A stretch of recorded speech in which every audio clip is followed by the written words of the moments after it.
কথা, জনগণের কথা কি বলছেন কেউ জানতে পারে না।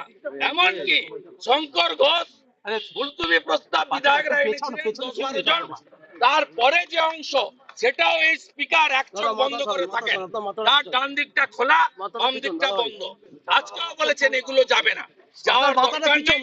আগামীকাল বিকেল 3টায় বারুইপুরে বিজেপির সব এমএলএ যাবে।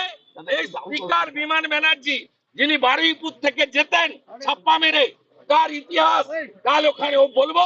পাওয়ার পয়েন্ট প্রেজেন্টেশন দিয়ে অপরাজিতা বিলে বিরোধী দলনেতাকে কিভাবে বাধা দিয়েছে বিমান ব্যানার্জি, কালকে বারুইপুরে যে ভোটাররা ওনাকে জিতিয়ে এখানে পাঠিয়েছেন তাদের সামনে তুলে ধরবো।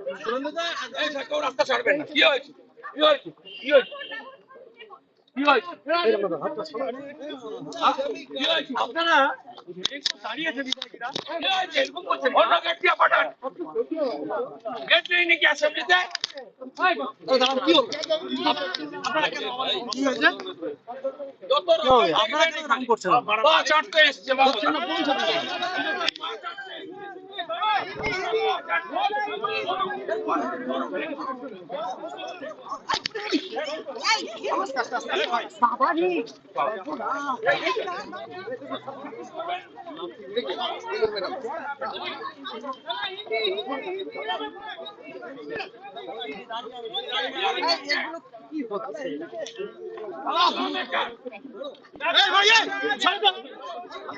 ঢুকছে